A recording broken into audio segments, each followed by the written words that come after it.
Oh yeah.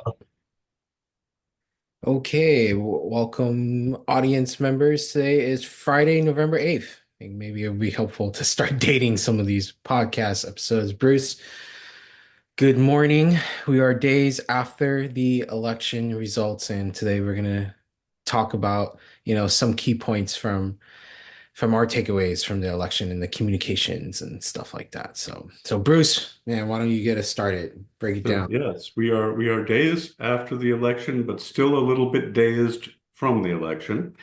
At least I am, and a lot of people I know are.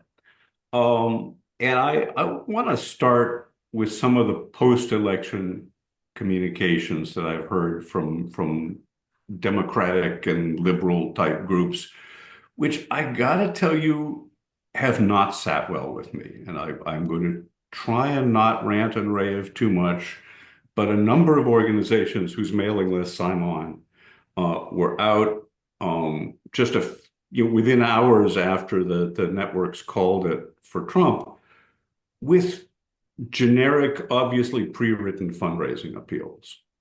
You know, stuff that has sort of general language about, this is shocking to us all. We have a lot of work to do.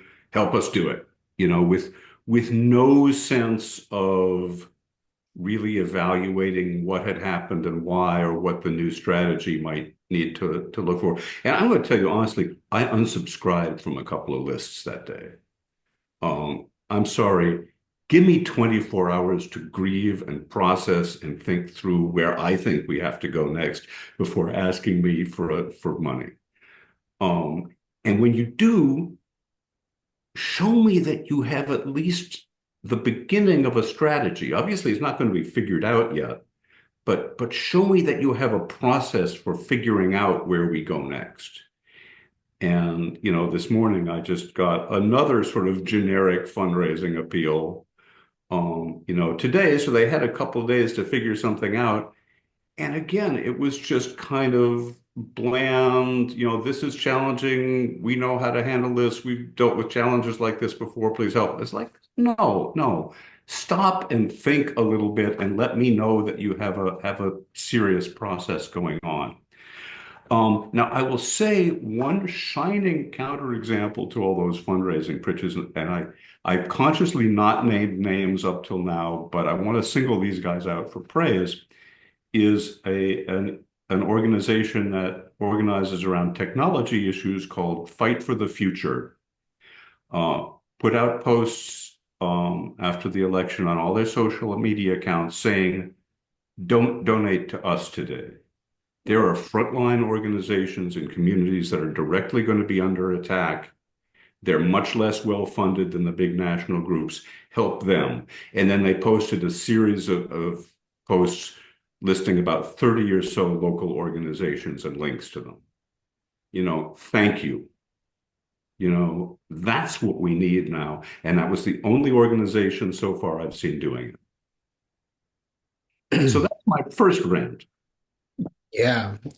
Well, I mean, there's a couple of things to unpack there. Like one is just the nonprofit industrial complex and just the grind of like, hey, we got to prepare for how do we maximize getting the amount of money. And then, what you're describing is that prism of privilege and resources. The more, I'm sure the emails that you got were from folks who had development teams who had the opportunity to think about that.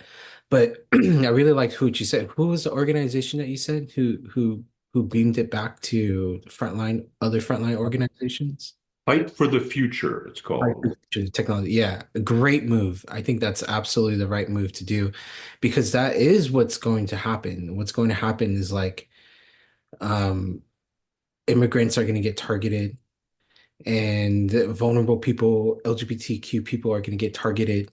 And we're going to be, unfortunately, from what happened in the last election, in a very defensive posture. And what people don't know is like in the social justice movement, we all may work on different parts of it, but when it comes down to solidarity, we're pulling from the same group of people.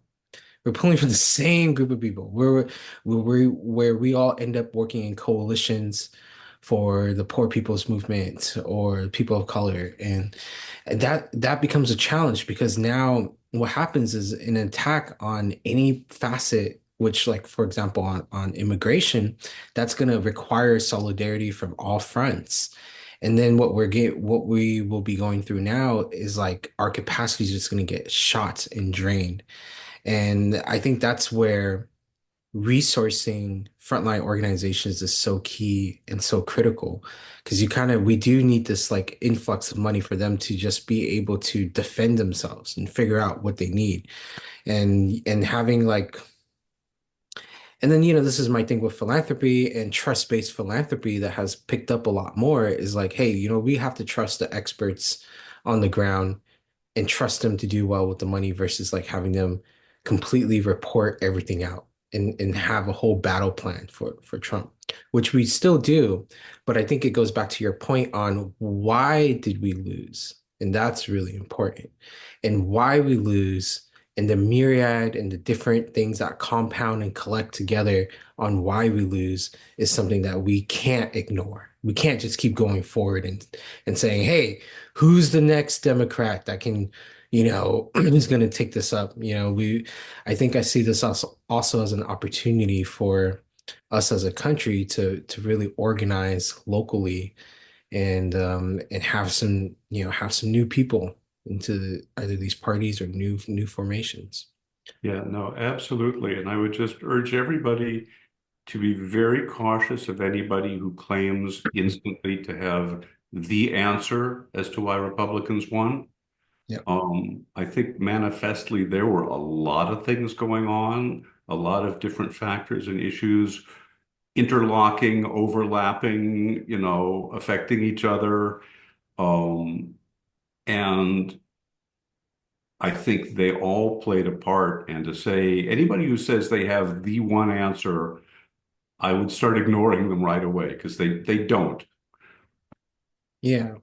Well, I mean, with a presidential election where it spans across so many, issues, there's going to be multiple things that play into it. And a lot of times when things fall apart, multiple things did go into it. I don't know if you've ever been in a situation where you had a car that you ran completely to where the wheels go down and it's just one problem right after the other.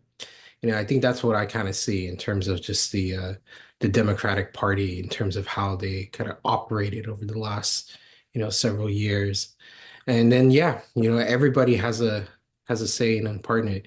But yeah, Bruce, what else you got on your Oh, yeah, just to put a period on that last discussion, I would say the best advice I could give to anybody right now, whether it's organizers or communicators, is be willing to let go of your prior assumptions. They may have been wrong. Probably a lot of them were wrong. Probably a lot of mine were wrong. You know, yeah. be ready to try and look at things with a fresh set of eyes. So my other rant is that a lot of what I've seen from mainstream Democrats, people like Bill and Hillary Clinton and Barack and Michelle Obama, as well as various liberal groups, has been kind of weirdly not related to what they've been telling us for the last 3 months. All of these folks who were warning us how much Trump was a threat to democracy suddenly went back to saying, we know how to handle this. We're gonna organize, we're gonna mobilize constituents, um, as if they didn't really mean any of what they were saying. And I think we have to recognize the possibility that, in fact, maybe those warnings were right. Maybe it's going to be worse than we have experienced before. Maybe it's not going to be like the first Trump administration. And I will give you one example here, and I'm going to criticize an organization, so I'm going to say, and that's indivisible. And I'm going to say they've done some wonderful work. And, when Trump first took office, they organized grassroots chapters around the country. They mobilized constituents. They played a serious role in saving the Affordable Care Act. So this is an organization that has done some really good stuff, but they had a big Zoom call the other night, had like 8,000 people on it. And it was all kind of we got this. We know that we can mobilize constituent pressure and we can stop some of the bad stuff. And none of it recognized that maybe it's not going to work the same way. I mean, in 2017, if you called your Republican congressman to oppose some bill that Trump wanted to pass, the worst thing that was likely to happen to you is they ignored you. Okay, it happens. What if the worst thing that can happen to you is calling that Republican congressman to complain about something Republicans are doing gets your taxes audited? What if calling that Republican congressman gets the Proud Boys to show up at your business and start harassing your customers? You know, Yep. that's a different world, and it's possible. Yep.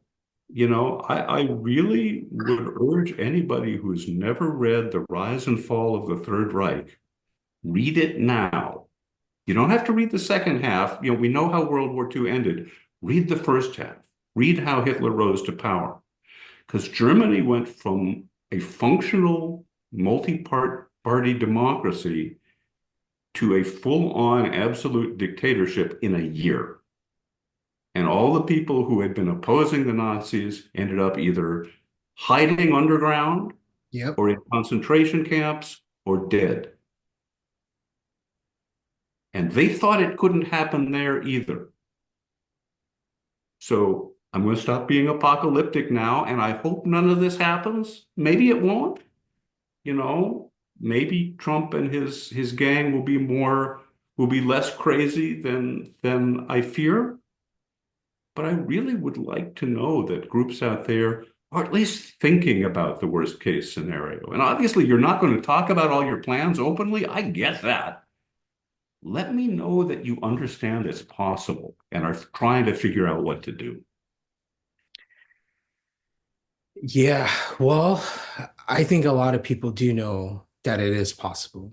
And, my family are refugees from Cambodia. And so there is a big fear in terms of what could happen to them and in many other immigrant communities as well. And that's what we saw last time. I was having a conversation with a representative in an organization that was representing farm workers. Farm workers are migrant work. Many are migrant workers from South America and different parts of Mexico and South America.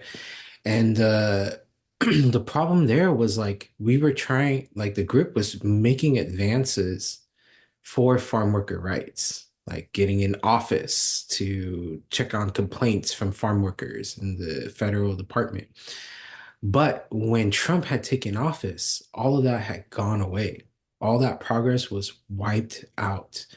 Anything that involved supporting people of color or minorities or disenfranchised populations, people who are vulnerable, because that's essentially what the federal government is good at. It's good at protecting the vulnerable, and or at least as best as it can. But if a state is tyrannizing its people or a certain population, that population's only hope then is the federal government. But if the federal government now is just saying, no, we're not going to help out anybody. We're gonna and those positions get defunded. And in fact, all the goodwill, the community relationships, the building that they did with farm workers was actually turned over and used against them to be able to be used for deportations. And also here in the Bay Area, we had ICE everywhere.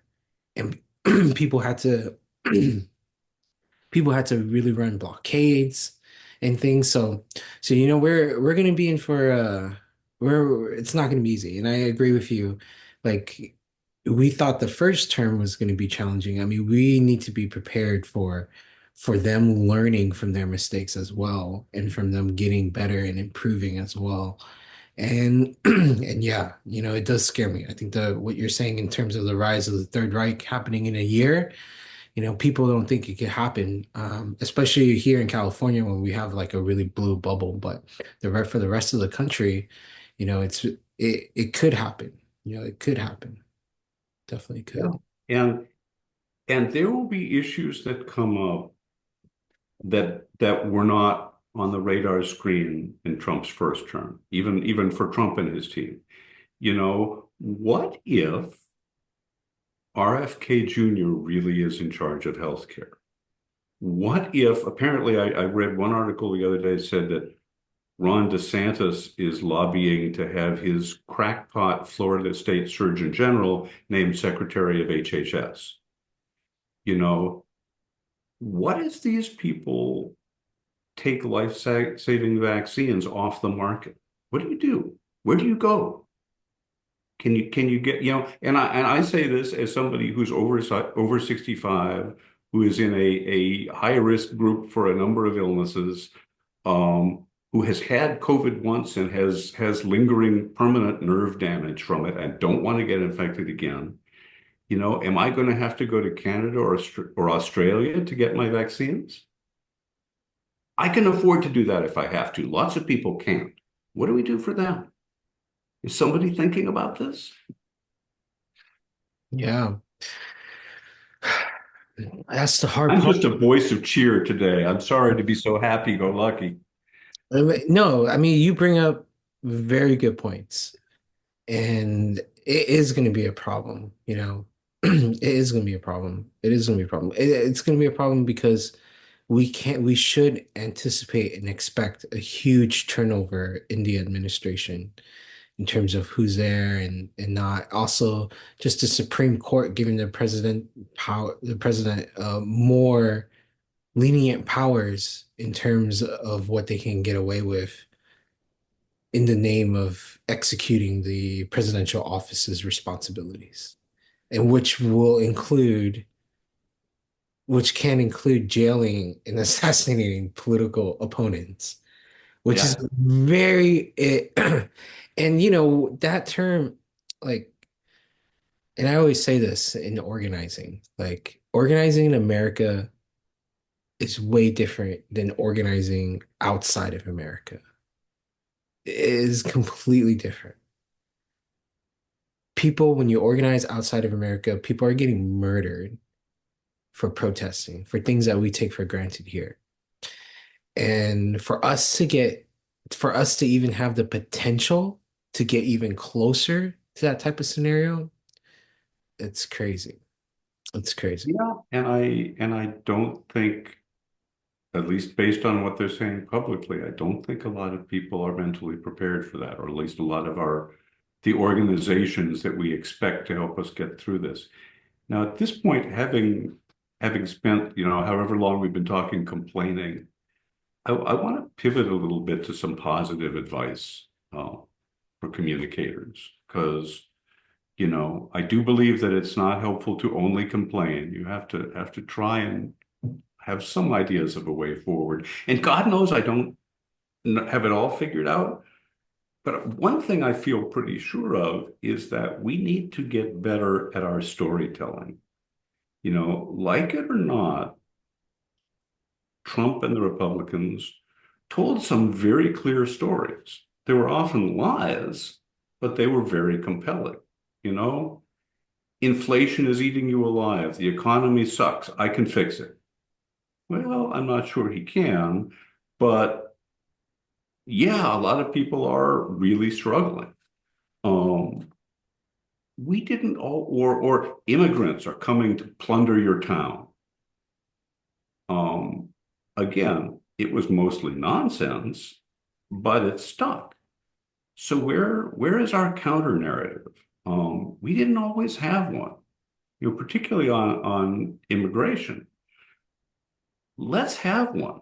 Let's talk about the stories of immigrants. Let's talk about how crucial immigrant labor is for agriculture, for construction, right? You're concerned about the cause of housing? What if all the building contractors lose half their workers?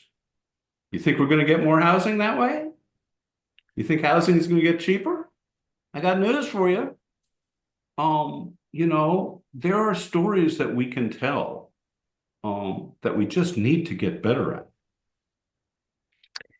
Yeah, but that's and the way I see it, like that's the challenge between like who's in the Democratic Party, because the Democratic Party becomes then this like umbrella for for all these coalitions and all these people from different issues.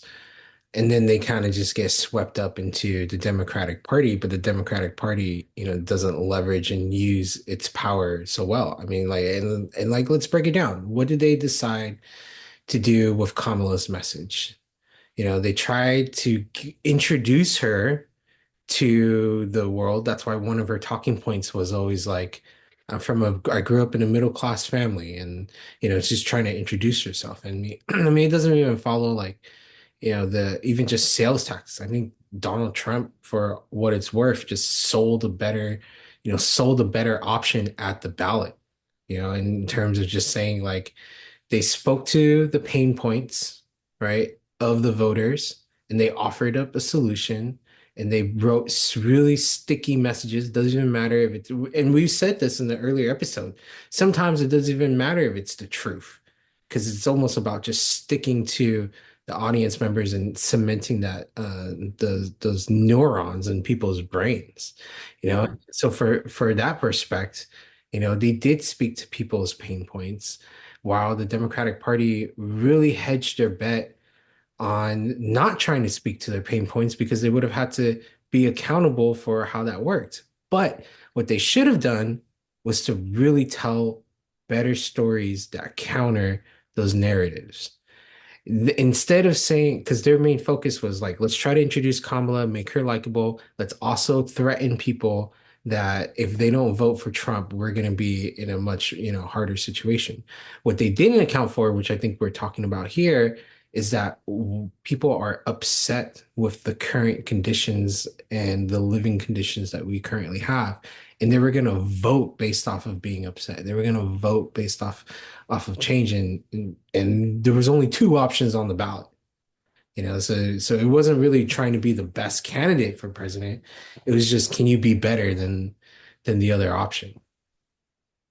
Yeah, and I will grant that Kamala Harris faced a complicated challenge in not being a public figure nearly as well known as Trump or Joe Biden.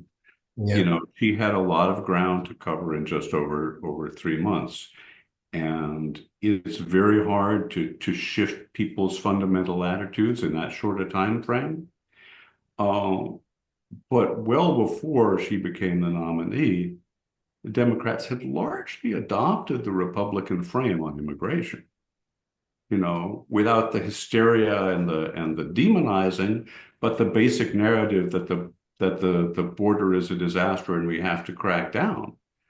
Um, and then it just becomes a question of, well, how and who's going to do it more?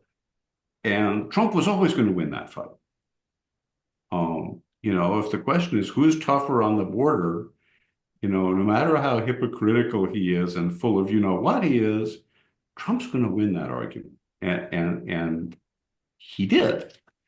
And I do think also that, and I would love to know the inner discussions in Harris's campaign. I'm sure there will be tell-all books written eventually. Um, but she had the beginnings of ideas that could have been developed further and might have helped. Fairly early in the campaign, she started talking about the cost of housing. And one of the things that sort of gets buried in the general coverage of inflation is that a big part of it is the cost of housing. That's eating people alive. Both renters and the people who would like to buy a home and discover that they can't come close, on an income that used to be able to buy you a home.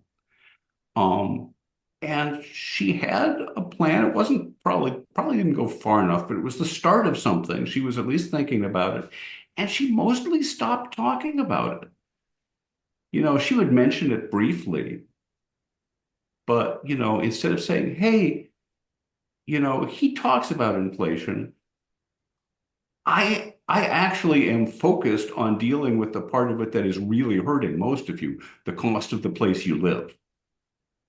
Yep. Here's how we can fix it. Oh, and by the way, here's how his plan will probably make it worse. Yep. Yep. I agree. I agree. Did not use the biggest advantage they had, which was being the incumbent. That you have the opportunity to really put some stuff in motion that will make voters say, yeah, I want to continue with that. And it almost seemed like they wanted to, one, like distance Kamala from Joe Biden, which I kind of understand. Joe Biden doesn't present well. I get it. I get it. You want to distance yourself that, but I think that just monopolized it too much. It didn't take the fact that they really could have really used Kamala in a way where she's running right next to the president, doing presidential things, and then giving the American people like really great things even before the election day goes on. It felt like we were voting for two new candidates, trying to say like both of them are being for change, but doesn't work. Kamala's the vice president, and so yeah, I thought that was always like one of the biggest things that I was surprised that they didn't do more of in their campaign was like get a housing bill or get some type of executive orders or executive actions on different things that would help the American people and get the vote. Like that would have been a great way to do that. Yeah, I mean, if you are part of the incumbent administration, you can do one of two things. You can either run on that record and build it up and enhance it as much as you can, or you can say, I'm going to make a clean break, which is obviously really hard to do, but it's the other option. And Harris didn't really do either. You Yep, know, she sort of stuck with Biden, but said in a kind of generic way, I'm my own person, I'm going to be different. yep, yep, Okay, if you're going to be different, you need to tell us how. yep, yep. But, so circling back, I don't think we should rant on too long because this has probably been really depressing for folks. Uh, but, everybody take a step back. Put aside the snap judgments and the instant punditry.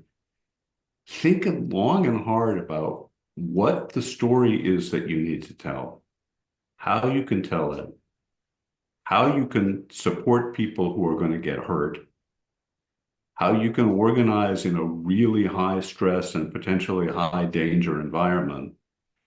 And for God's sake, have some mercy on your fellow progressives. We're going to disagree. We're going to fight. We're going to argue. Please remember the difference between your actual enemies and your imperfect friends. Well said, Bruce. Well said. I think the last what I'll leave folks with is something a little optimistic as well. It's not so much doom and gloom. I guess there's some silver linings. But this poster, I remember you said last time we have to get something here. Let's see if I can. Right here is from the Richmond People's Assembly, and probably couldn't tell because of the glare, but that I organized that in 2017. It was about like a year or so after Trump first got elected. And I was running a coalition at the time, the Richmond Our Power Coalition. And then what we did was we got our member organizations to canvass in the neighborhoods. We used GIS mapping to pull up, lists and addresses. And we didn't use, and the reason why I mentioned that is because normally when you go canvass, you're canvassing off of people's voting history. Did they vote Democrat? Did they vote Republican? You buy the voter lists and then you're only knocking doors on voters. But what we did differently was take a page from some friends of mine in Buffalo, New York, Push Buffalo, and shout out to Christian and Jonathan. But what they did was they really just went door to door and asked people one question, like what's been bothering you? What's been your biggest issue? And so we replicated that in Richmond and brought people together. And we just asked people, what was your biggest issue? And at that time, it was like housing, policing, public safety. Those were big issues. Like littering was another big issue, illegal dumping. We had some random things that popped up. But we brought everybody together, and you're gonna love this part. When I broke everybody up into breakout rooms, I had them use the VPSA model formula to not just build their communications, but to also build the organizing strategy. Like, what is the values that we have for public safety? What are the problems? What are the solutions? And what are the actions we can take? And so people were already self-organizing in that way. And so, I came up with a list of different workshops, one of which was called Reimagining Public Safety. And so the group there, took that on. We had city council members show up. And the reason why I say this because this was done during Trump's administration. In Richmond, we still pulled together as a local community and we were able to do our own thing. And so now Richmond has like a reimagining public safety task force.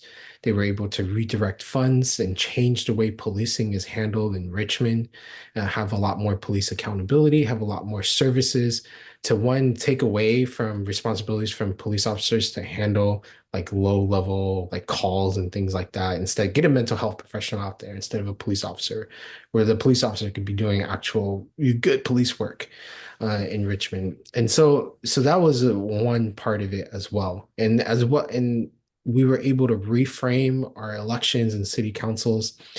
And so I think that's something that I would love for people to remember. Like, yeah, you check in on your friends, check in on your friends who are most vulnerable to being discriminated and attacked, and to really be there in solidarity and be prepared for those moments.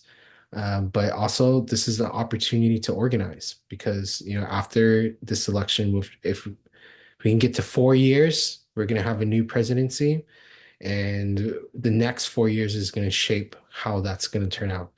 And even though this is one of the hardest conditions to be in, we have an opportunity to come out, a little bit stronger if we can stay together and get through this together. Yeah. Well said.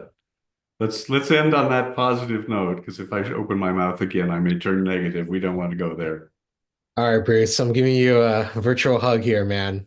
Consider yourself hugged back virtually from almost 3,000 miles away. Yeah.